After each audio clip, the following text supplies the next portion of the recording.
Hello and welcome to another episode of my podcast, 10,000 Hours and Counting, the support for the spiritual journey that I hope to offer by sharing things from my experience and also talking to other light workers, healers, teachers around the planet, just to share what the journey is like, what the path is like, and to remind you that when you're on it, it's never ending, and to offer you encouragement to keep going and find the beauty and the enjoyment in all of the facets, light and the dark. So I'm joined here actually today by a beautiful soul, Rafaëlle Cohen, who I connected with on Instagram and also through the Temple of Light UK, their amazing podcast. And I've admired the work that she's been doing. And so I reached out and I said, Rafaëlle, would you be willing to chat with me? And she very kindly agreed to. So thank you so much for joining me here from across the globe, Rafaëlle. Oh, I'm so grateful to be here. The moment I discovered your energy, your beingness, I was drawn to it. So it's such an honor for me to be able to just connect with you in this way. Such an honor. So glad. I really was thinking that I was drawn to what we would call the light language, that Raphael actually is one of the things that she offers. And so the purity of that energy to me, I think that it's important for us to all to understand that we can be attracted to other people's energy. If you're on the path, you know that. And the joy of being attracted to it and receiving something from it and then connecting to that person and actually being in the space with them or actually speaking is really amazing. And I was thanking the technology gods, as it were, before we started, that this is possible. Mhm. So thank you again.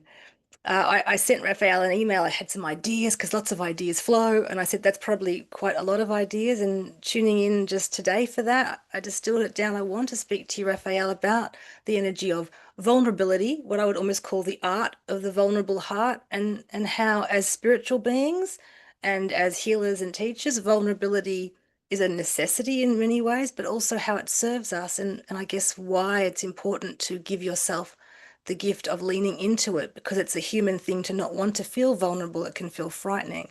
But in actual fact, I believe vulnerability is really possibly the greatest strength that we can have and exhibit and use. Yeah. Thank you for this um, theme. I love it. I think I completely resonate. I feel that, like you said, there's no way of going towards any form of light, of embodied light, of joy, of bliss, of just love also of who we are if we do not embrace all the parts of who we are. And embracing all the parts of who we are means embracing the darkness, the fear, the shame, the guilt, the darkest parts of us. And to say, even you are welcome. That is the ultimate love. That even you are kissed by God. Like, even you are touched by the light because you are only a form of light, just misunderstanding itself. And so, yeah, for me, diving into those dark parts has started really early on my journey. And it's so essential for me to not bypass it. It's like a given Mhm. that I guess by the force of things it had to come out. It had to be shared in the light on social media. Like, I have to just show the dark parts that I go through, and I go through every day, like Mm. very dark parts, so that I can like you said, demystify it. Like, it's it's lovable just as much as the light.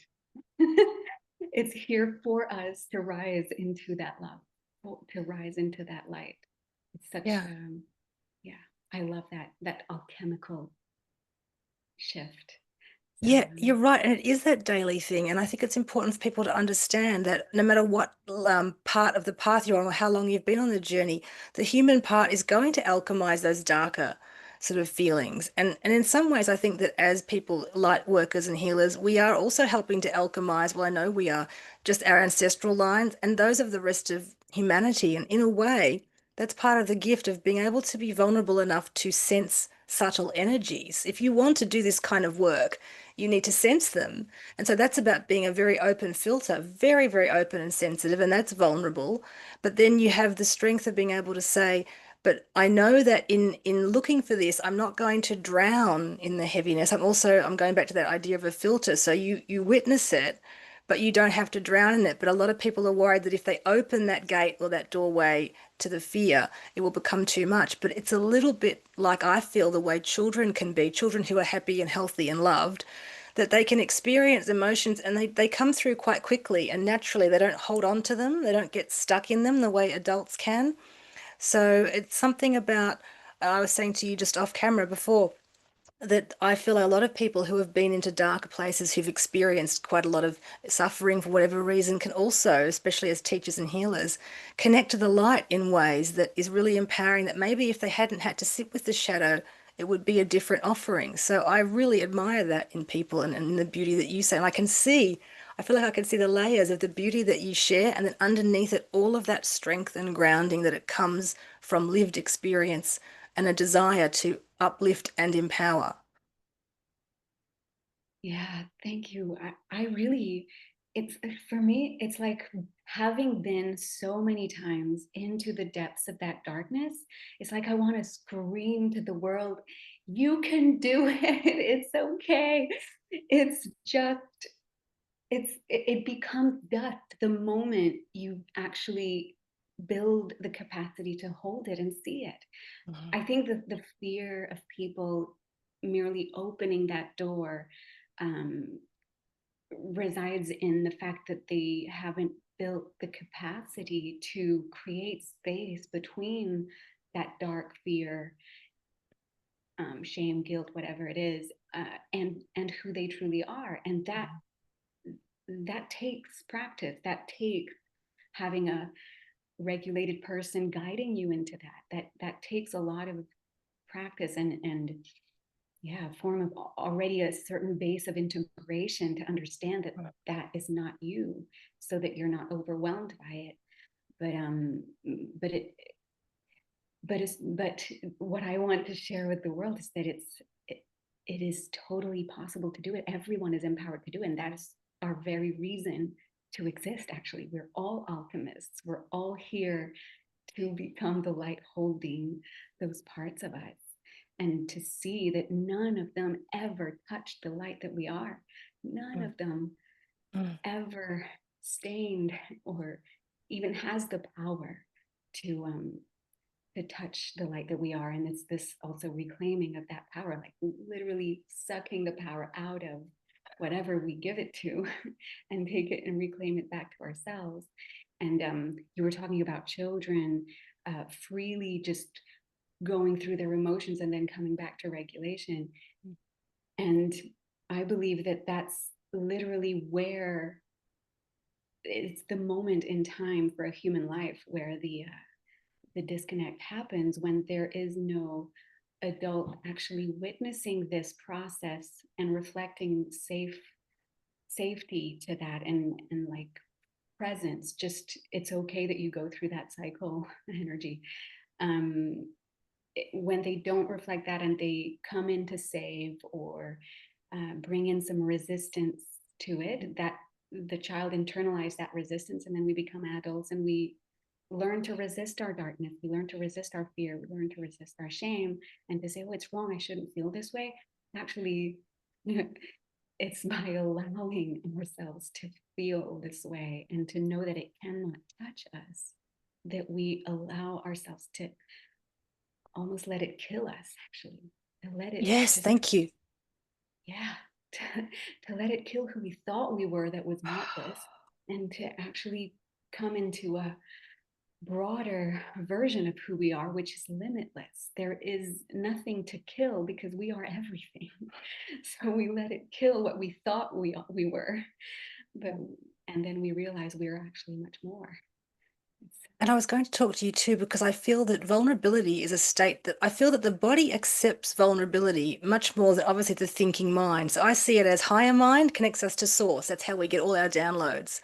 And we need to use our mind to interpret those and use them in the world. But when the ego mind gets in the way, it wants to cut off the body. It wants to be the emperor and try and take charge of the energy. But it cannot understand how to be vulnerable. And the body can, because the body is a very strong vehicle and also deeply vulnerable. And it can actually be your guide and your strength and your bedrock for witnessing the painful emotion if you stop it from the head and you drop it into the body. And I've said before on this podcast talking about the body, where is the sensation in the body, and almost steeping in it like I'm a tea bag, like where is that uncomfortable, painful, frightening, where is it?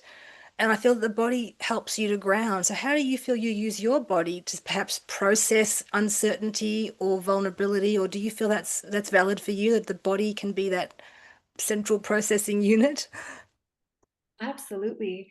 However, I never want to bypass the mind. The mind is here for a reason, and it's stopping us from going there for a reason. And I believe that the first step is actually first acknowledging the parts of the mind that want to block us because they're only trying to protect us. They're just trying their best to keep us safe, those parts in our minds, and to first address the outer layer of the onion. That's how I call it.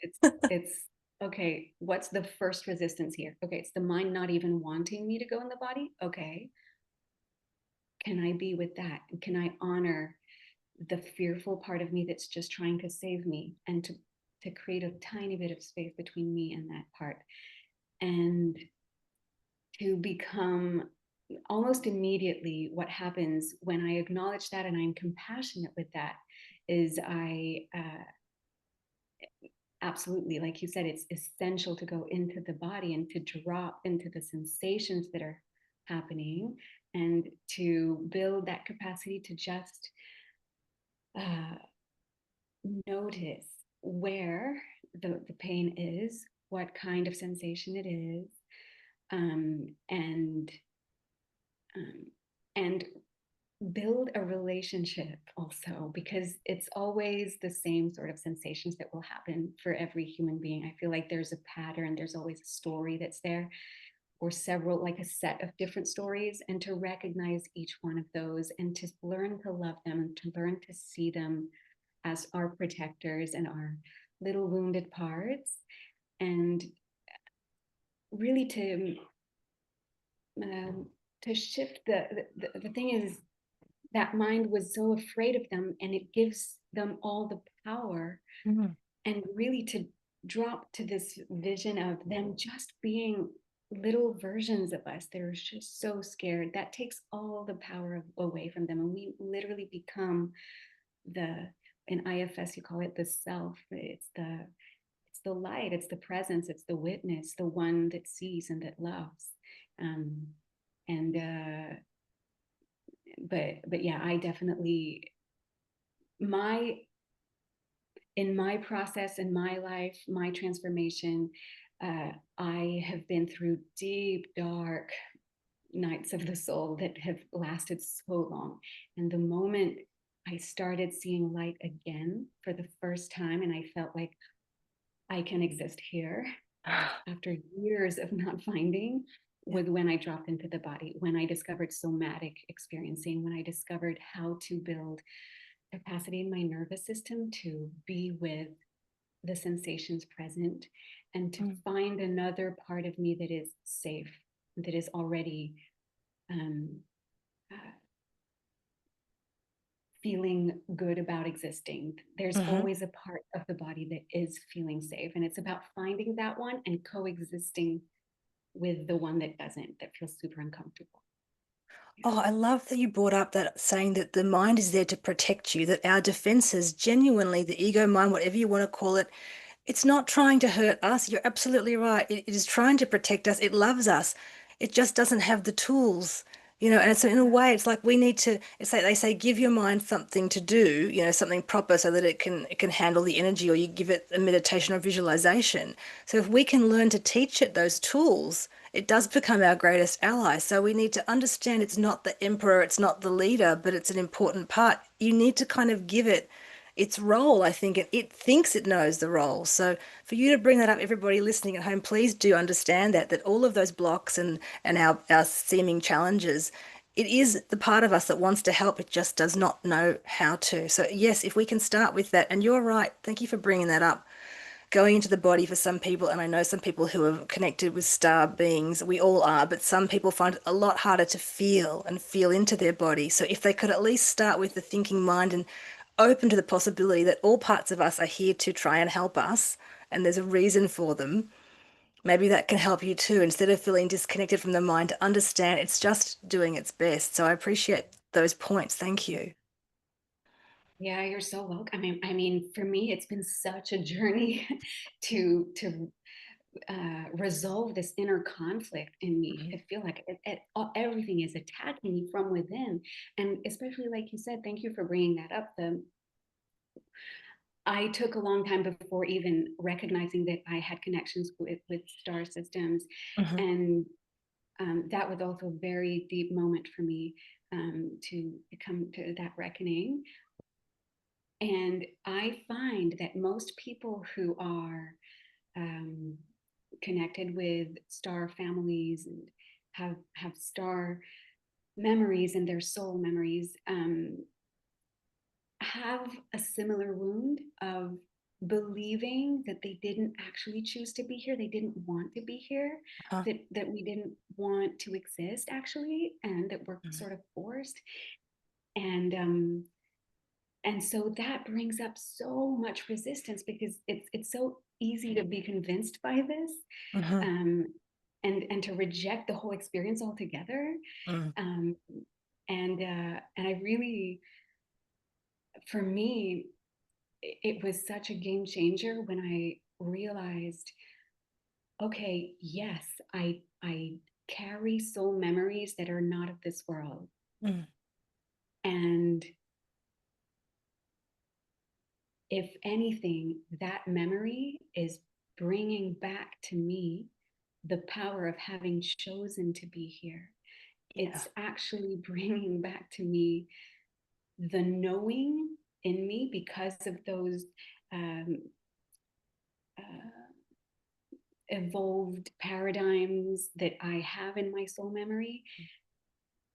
It brings back to me the knowing that none of this can hurt me, that I am powerful enough to hold it all because I am the oneness, the Christ consciousness, the light of all things. And if anything, being from those star families gives me this integrated knowing of that. So let Mhm. it be my power to feel everything that needs to be felt in here and to know that it's never going to touch that oneness, that light that I am. So Mhm. that shift and going from the victimhood to the empowered remembrance Yeah. is a powerful one. It's a tough one to go through because there's a lot of grieving for all the pain that we feel Yeah. so much more. I feel Yeah. It's that um, energy of that, as you say, you kept saying the original self, that inner purity, it not be tainted. No matter what goes on, it's always that it's that connection. It's your soul connection, and the soul is always pure, and then the spirit brings in the different aspects. So if it helps anybody listening, to know that there is that inner purity, no matter what's gone on, that cannot be taken from you. And I think that what you said too about that energy of not feeling the belonging with the star being star people, um, different souls. I also feel for me, it's been that energy of connecting to earth, the material energy of earth, and I having an understanding over the years that I was drawn to her. That was part of why I came, like from which we all would have been. It was actually answering a call almost from her. And possibly like the people you see on the reality shows who get there and say, I don't know what I'm doing here. This is really much harder than I thought it would be. It's a bit like that, but there was a choice. And I would just encourage everyone to feel into, or even just try to believe that there was a choice and a reason for all of this, and to shift what you said, shift from the victim, shift into how can I find the empowerment in even these deep challenges. And that's not easy what you've just said. I've experienced it myself, that victim patterning can be, quite strong, but there's a reason for it. And the way to empowerment for me is always to try and shift back and to remember that there is a reason and look for the beauty and that sort of service in a way. What am I here for? What is my purpose? And how do I make that happen? So it's big, juicy stuff, but I really want everyone to understand and know that there are no accidents, and that for you to be here is a sort of a great gift on many levels. For us, there's so many souls who would love to experience Earth School, if we want to say it for want of a better term. And you're very brave and courageous to be here, and we welcome you, and Earth welcomes you because she needs our energy in order to do what part of her purpose is. Like, we're all important, we're all meant to be here. So, how do you encourage yourself, and how do you empower the light within you? As you say, it's there, but there are times when we feel that we can't feel it. So, that's that vulnerability. It's so interesting when you mentioned that you felt called to Earth. I Hmm. had that vision of the egg in a woman's womb calling the sperm Yeah. in, and it's like she knows which ones are going to be invited in, and if we came into incarnation, it means that we were all invited in. It's Yeah. like the multiple sperm coming in. It's It's a so, big privilege. I see it as a big privilege and a double-edged sword, because I feel like you can't possibly understand what it will be like until you're here. yeah, And yet, there's no better place to bring through all of what you've talked about, those threads and all of those other energies, than in this material realm where there's polarity, there's everything happening, everything everywhere all at once. And what I yeah, felt for me is, totally unfiltered. Like, I came in and I actually was helped to remember I was a soul. So that was great for my journey on one level, but it's also been challenging, and being able to feel and see everything and understand things, which is really great for my clients because I can feel into what their potential is, what's there, what the future is. But sometimes for me, I can feel it as though it's real. So talking about your pain, and in one level, I'm both at the same time. I can feel the pain as though it's the reality. I also know that it's not, but where's the center point for that, So it's an interesting dance. It's yeah, definitely, it fluctuates. yeah, yeah. That's so beautiful. I feel, yeah, for each of us highly sensitive beings, um, coming to understanding what our gifts are, how they function, and what does it actually mean? Why do I see these things and nobody else sees them? Oh, I thought everyone saw them. What? Yeah, that's such an interesting journey, and to find our truth in all of this is such a relief. I find to finally understand, oh, what I'm seeing is actually for me to be able to guide you. Okay, I Mhm. understand now. And yeah, and to dissociate from, or disidentify rather, from whatever we are feeling as really true, but but that is actually just a potential. It's just the other versions of reality that we're perceiving. Yeah. And it's a fascinating journey. Mm. And the idea of vulnerability too, I feel like I often touch on this because it is such a big theme in different ways. And there's just that idea, I think, of feeling that it's always being open, very, very open, as I said before, so that we can sense energy, but also finding the beauty of how that works so that we don't feel hammered by it, but that we don't miss any of those, subtle signs. Because as I think I said to you in email at one point, I feel that the body will pick up on certain subtle things that maybe the mind has not noticed because it doesn't feel it with the same immediacy. And I mean, also by that token, I guess the body is the receptor, that when the mind has a certain thought or feeling, the body's the one who has to process and feel it wherever that fear or that joy was. The mind thinks it, but the body is the conduit for it. So I've seen the beautiful ways that you work with your body and you bring through energy. So is there anything you would share with people about, the body, and maybe even the beauty of processing darkness through beautiful movement, or how does it work for you? Because everything that you put out there has such depth to it. So is there something you could share a bit about that process of light work and offering? Absolutely. Thank you for this reflection. Um, yeah. Mm. So I feel that the body, like you said, is the vehicle, it's the instrument through which everything is perceived. It's the receptor, it's what's perceiving everything. The mind has its way of understanding it, of um, labeling it, and it's very smart and brilliant in that way. But we have learned to give it too much importance, and really we need the mind for navigation, but we don't need it to process what the body is going through. The body is so intelligent. And so for me, the journey has been first and foremost about really practicing daily, like even if it's just 5 minutes, to sit or lie down and or even standing, if you're in the metro or in anywhere you are, like to take a moment to simply notice, what is my body feeling right now? So this very subtle awareness of the sensations in the body, where it is, what it feels like. Is it warm, cold? Is it tension? Is it like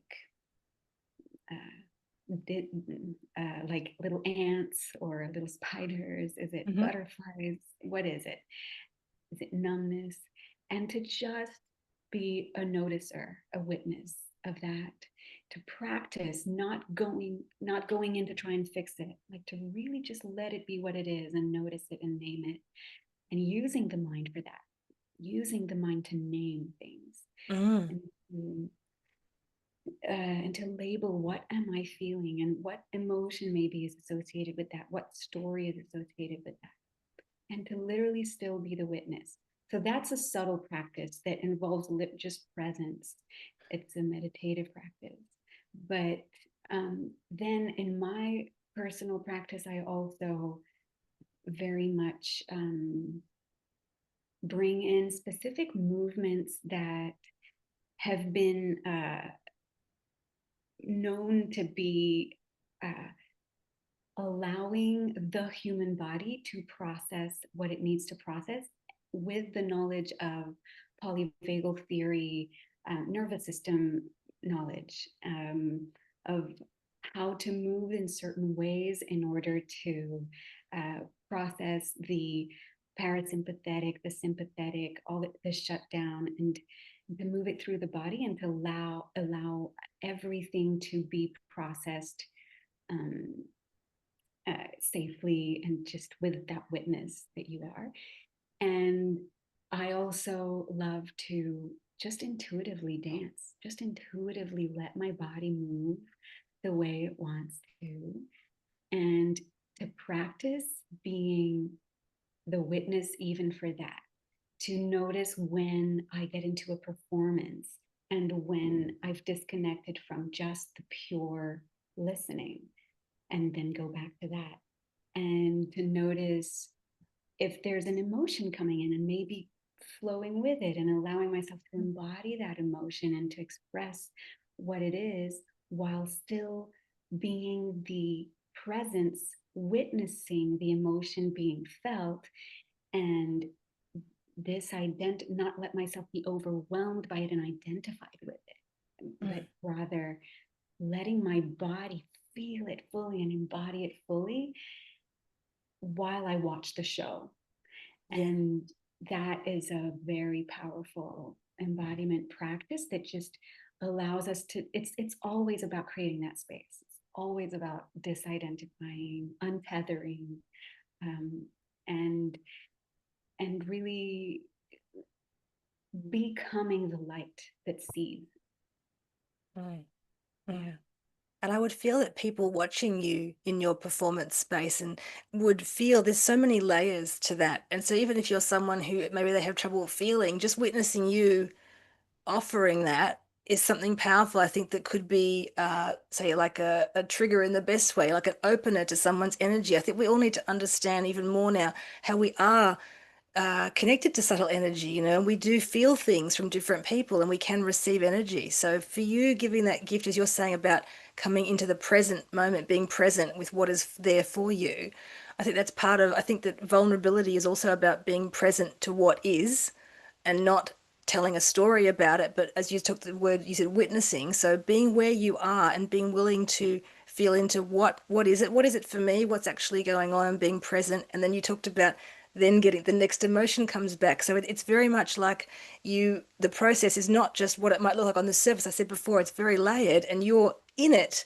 and it's conducting through you, you're directing, you're feeling another thing happening all at once. And it's a little bit like that multi-dimensional part of us, that we actually are these multi-dimensional beings. And what you said is about letting each of those parts have their moment instead of trying to force it or make it be the beauty of the performance, of literally with that childlike innocence of just being where you are and being unfiltered in the best sense is really what we're sort of here to do. But it takes a level of mastery to do that so that you're not just say a raw gaping wound for people at different times, but you are, which is what I was sort of thinking about before, being so open and raw, but there's a beauty and a strength to it, or you wouldn't be able to process and to feel into what you talked about, the shifts.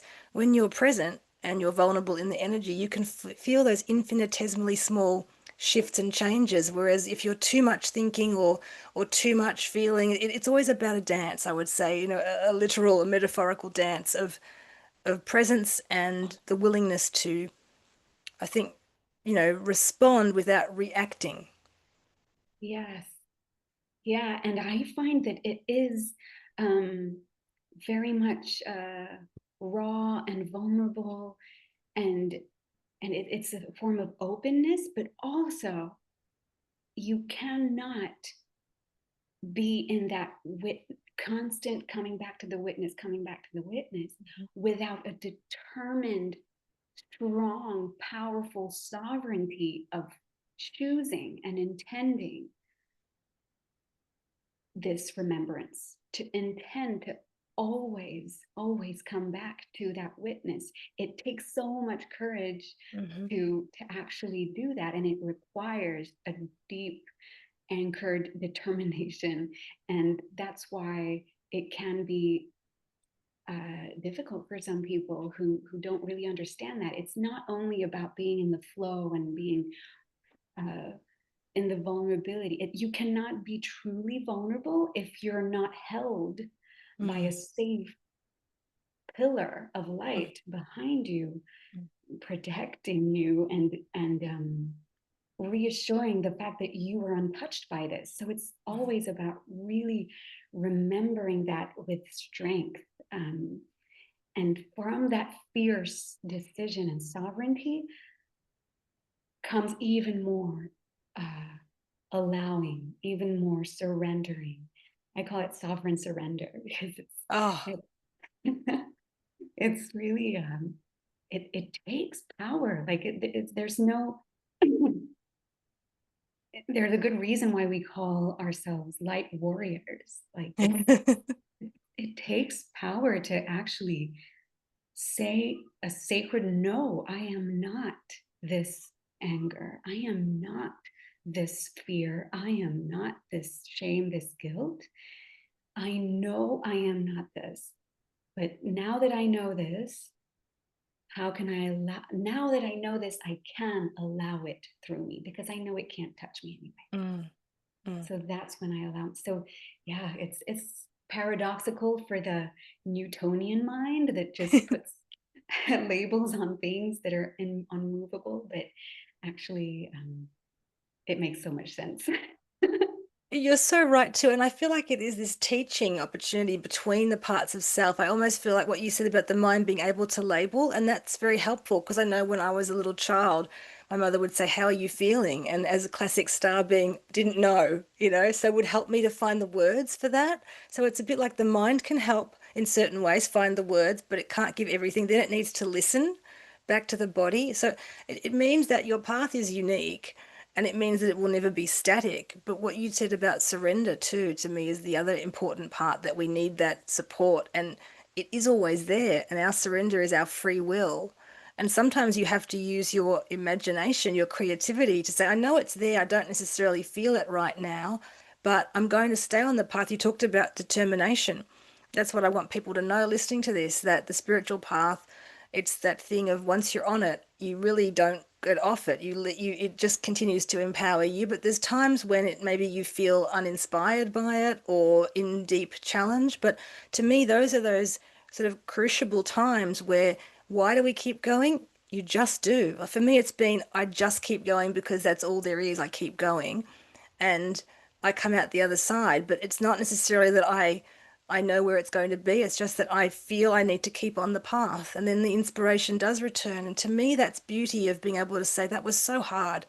And why did I keep going? I guess it's because of that futurist energy I can feel, but sometimes it's just through the desire to, well, you talked about it before. It's just sort of that instinct to keep going and to trust. And I think that's important for people to know that you know the divine is there, but there are times as a human, for whatever reason, you can't access it.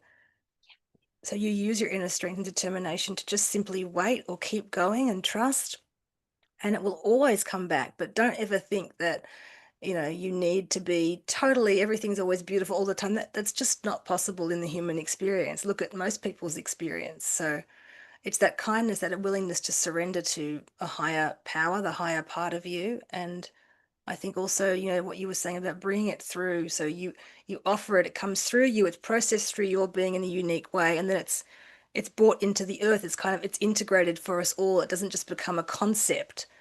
It's it's a reality of energy. Yeah, Mm. so beautifully said. Yeah. I just think the most we can share with people is the dark times. It really is that sort of polishing. It has the ability to polish your truth and your light. And then you feel so amazing when you realize you hung in there. The best thing you can do is to find the way to keep going. How do you do that? It's just this innate part of us. I think the original self, the purity, has a part that says, I will keep going. I do have trust. And I think that people, maybe if you looked at your other people looked at their own lives, they might be listening to us and think, oh, I don't know. But have a look if you're listening to your own life and see where are the times where you just kept going and you're still here today. And what were the hard things that you came through?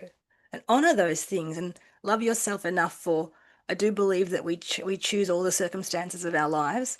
So love yourself enough for making that, for ticking off that menu list before you came down and maybe biting off more than you thought you could chew. But really, look at this, what brings you strength. And I think that it'll be darker times that you have transmuted, moved through. It's so beautiful. And I, literally, I go through this very regularly. And it, that sense of, I don't feel this light anymore. I don't understand where it is. I don't know what my reference, I don't know where up is, where down is, and why I'm here again. And um, yesterday I read something by Matt Licata. I don't know if you know him. No. He's such a powerful being. Um, yeah, a therapist, but also very much into spirituality. And his wording is so beautiful. And he speaks of that moment where you just seem to not know anything anymore. And it feels like the ground is crumbling from under your feet. And you thought you knew so much on your spiritual journey. And here comes the great friend again, Mm-hmm. bringing you this total crumbling, this total darkness, this total unknown. It is also his work. It is also divine, because that there is only the divine. Mm-hmm. So we must realize that even when nothing seems to make sense, the divine is here. Mm. And in order to realize that, we need to go through that experience of feeling like nothing makes sense anymore. I don't know what's what. And and then it's our choice. Mm. But there's always, since that's all there is, that being is all there is. We're here. Yeah. We're here. So what are we going to do? We can either spiral uh, into extreme um, fear and you know disconnection and disassociation, or choose to just be with it. Mm. And actually, it's none of them are, there's no bad or good decision here. Like, even if we spend a whole day, a whole week, a whole month, or years spiraling into fear and disassociation and all of those things, and feeling like we lost divinity or any sense of light, the light is still there. Yeah. That's all there is. That's the only truth there is. So then it becomes just building the capacity for the body to feel all those feelings. Mhm. That's it. Like, because if you have the capacity to feel all those feelings, they're not scary anymore. If you build this space, create a little bit of space for yourself to just, okay, I feel awful right now. I feel like I just want to sleep, and Yeah. I have thoughts of maybe ending it altogether. Yeah, all of that is fine. Just notice Yeah. it. Yeah. It's just your body going through this. And literally, the moment you go into this, okay, sovereign surrender, that's what it is. Literally, the light comes back in in that Yeah. moment. I've And experienced the same thing. Yeah. yeah, And you talked about the void at the beginning with you were talking about the quote too, and it's that space. I truly believe that void is actually an important part of a human journey, that void space where you're in the unknown and you're transitioning. You've been in one space, one emotion, one job, one place. And even if it's conscious or not, usually for me it's conscious. I understand, oh, I'm in void space. Even if it's not, I think that all humans have that time of thresholds and not knowing, and if it's waiting for the birth of a child, or it was always going to be something in your life where you don't know what comes next. You just don't know. And all that you can do at times is wait, and it's the divine timing. And I yeah, think that if you can take the void space of the unknown and you can try and lean into that a little bit more, it can bring some comfort, because in a way, and you were talking about the call to earth, like the sperm and the egg, I feel that in a way, if we talk about void space, it's the womb, it's like the divine mother, it's like the earth energy. And who holds us in that time? It's earth. It's her, it's not just her soil and her rocks, it's her frequency. So earth is there to hold us in the times when perhaps we don't feel held, but to give us the opportunity to disconnect from what was. There always needs to be a time of moving forward, and often we want to cling on, but sometimes you're just thrown in there in the void and you don't know what comes next. But I try to see it as a cleansing opportunity, and also a bit of time of rest, and let's go back to that analogy again, the gestation, because new life, no matter what it is, it exactly. cannot, it has to exist in darkness first. That's true of seeds, it's everything. So you can see if you can turn it on its head and say, well, if I don't know and I feel in my darkness, perhaps that's because something new is stirring within. Yeah. Always, always, always. Because what's dying is the part of you that thought it knew something, but really that part of you, it is not you, because there's a gazillion other perspectives. Mhm. So it's about breaking you so that you can see you are all of it.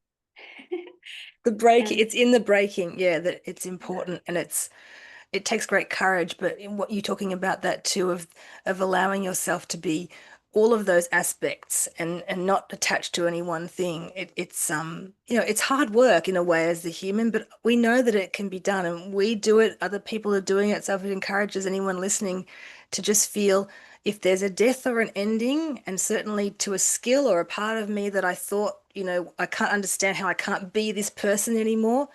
See if you can flip it and celebrate it, because what you say, to me, the journey is to come here and become as authentic. So it's like we scrub off anything. We come back to the most authentic part of ourselves that you talked about it before, with the childhood. If there's some wound that happens there, and it happens to us all, and you decide, because a child is still, people don't understand always, the child has the what I'm trying to say, like the sense of self as of an adult. Like, you don't understand, but children take things and they sense energy, they make decisions, they're not just empty vessels. And so we take that wounding as a child of how the world reacted to us, something we said something, and then We have to, as an adult, our job is to polish that away and to let original self, which never leaves, you've said it several times, always pure, allow that to shine through. And so if you can see when aspects of you fall away, parts that you used to rely on, see if you can celebrate it and understand, aha, this is another gateway. And the mystery is going to actually provide me with more than what the certainty seemed to. That's a head scratcher. And sometimes all you can do is literally, like you were saying, let the earth hold you. Like literally, that's actually a somatic exercise Mm-hmm. that I use to simply become aware of how the earth is right now supporting me. Where do I feel it on my feet? Where do I feel it on my bum? Like, where is it actually touching me? And can I feel my weight just be there on the earth? And literally, just that is all I can do. And that in itself brings in um, a new, it's like a new song in your body. Your body suddenly resonates, vibrates at another frequency just from that sort of reckoning. Oh, the earth is holding me right now.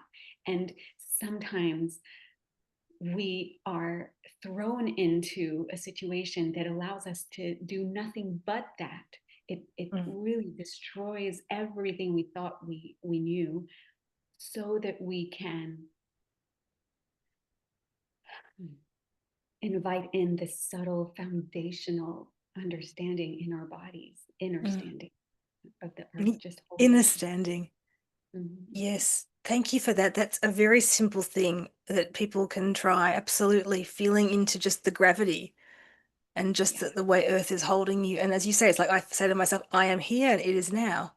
Bring yourself just into just be present with whatever it is, uncomfortable, joyful, whatever. But I've been to different celebrations and things where someone will turn to me and say, oh, this will be over soon. So it doesn't matter what it is, that we don't want to have our pain either, but you also don't want to be out in the future. Try and be as present as possible. And that's what you said. Well, I'm extrapolating that it's about being present, even with the pain, being present with the not knowing.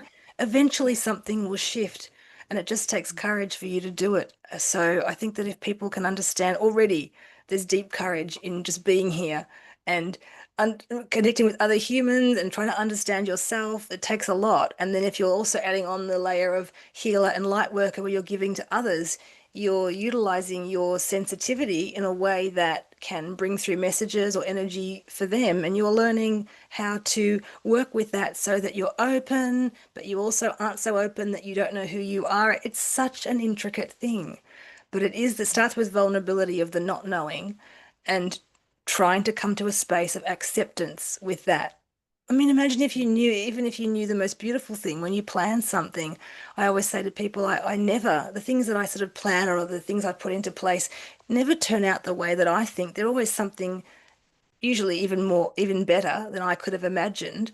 And so me trying to put all those parts together is really just a waste of time. And then in terms of the pain, even the deepest pain I've felt, in the end, there is some little seed, some spark of use that eventually returns. And you'll have a day where someone has chronic pain or whatever, but then having spoken to different clients, there'll be something, the sun comes out, or they just happen to notice something in nature, some small spark that makes things just feel that tiny bit better. So it's leaning into, if that's all you've got, the smallest of the small, that's the most important thing. It doesn't need to be huge. Give me 1 second. I'm on a call. Yeah, it's for the apartment. You can let them in. Okay, thank you. I'm so sorry about No, this. that's all right. We've gone. There's been a lot said. I've been in the space. I'm aware of your time, and I'm just so grateful to have had that with you. If we are going to sort of wrap up now, is there anything, Rafaëlle, you'd like to share just with anyone else on the journey about some of the things we've spoken with, or something that you, as a healer, a soul having a human experience, that you would like to sort of impart to someone on their journey to encourage them? You know, I called it 10,000 hours and counting because they say you need to put in 10,000 hours to master any skill. And my reply to that is there's no mastery. Once you master this human journey, you'll be out of this aspect, you'll be off planet in another time-space dimension. So, how do you encourage yourself when there's sort of no end to the journey? Mm, um, Such a good question. Mm, mm, mm. I feel that, oh, I feel some light language coming through. Should I just go into that? Please. Yeah. Okay. Mm. Ur anna kirinias us ukwar anna ikirinias undushkuar. Sambu ukwar anda iya sashakur wanata iya sanda. Sei kur anda shukur. Sei ur awanda shakur. Anda iya samba kur anda. Sei ur wanata anda. Ah.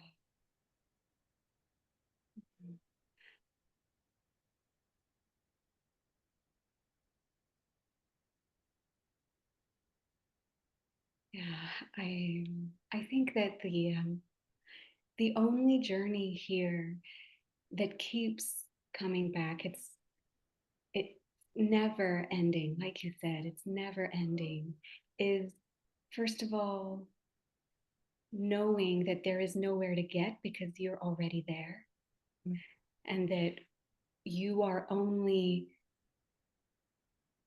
the absolute light achieved, already there-ness, already totally blissful energy, the abundance itself, like the ever flowing, eternal, already wonderful beingness. Just having an experience of a body, of a sensation, to feel that knowing in a human perception of it, to feel that with senses, to see that with thoughts and concepts, to feel the emotions that it implies, to yeah, and you have this human vessel to just revel in the beauty of knowing that there's only beauty and that there's only bliss, that you're already there. It's like, yeah, having this sacred chalice to receive the bliss of knowing that in human form, in human language, sensations, emotions, thoughts, concepts, and colors, and all of that. And so, um, first of all, just remembering that over and over and over again. That's for the mind, because that's the first thing That's the that we've task. been using. That's the first thing, and because that's what we've been using for so many years, and we need to speak to the mind first, and then create breath, invite breath in, invite the divine in through inspiration and expiration, um, and feel and allow your body to feel. Just bring the awareness of what you're sensing so that you can become the awareness of what you're sensing and not Mm. anything else. Mm. That's the only game here. So because it is really a game. Sometimes I think of it as a 3D immersive video game, and our player is a cosmic player that's out Mhm. there, and um, this body and this specific belief system, way of perceiving life, all of that, all of the bodies that make a human being, they're just the avatar of Hmm. that video game. And our cosmic player is enjoying it so much. And whatever emotion, sensation we're going through, the cosmic player is here and it wants to play in this video game that's immersive.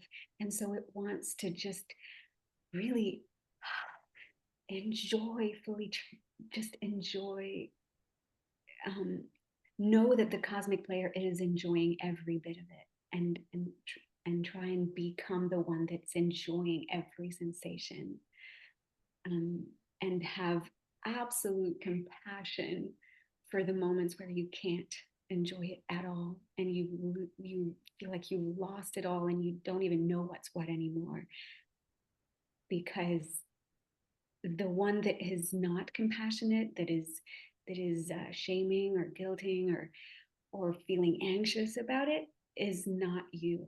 It is also another version of your avatar. So as much as you can detach from that, um, and and choose compassion, the closer to the cosmic player you'll be. Absolutely. And that everything is important, every part of the life, even the difficulty, like all of it serves a purpose. And I agree with you saying that it's a game or a play, but not in a way that it's denigrating, just to help people understand that it's a different experience, and not to get too dug into what it all means, but also not to disconnect. But yes, to understand it's this experience and that all of it serves a purpose. And it's known as the planet of emotion, Earth. This is not what other planets experience. As I said, there's many souls who would like to experience it. We all did ask to be here, if we can remember that, and definitely see that the version of have a just a view of understanding and accepting the whole, the totality of all that you are. I do feel that, and for me personally, that's helped me. And there's times where it feels harder to do than others, but it's just the showing up and the being willing to show up for yourself and be present. And what you said, compassion. I mean, really, just everything I would say comes back to compassion. If you have it for yourself, it'll be easier to have it for others.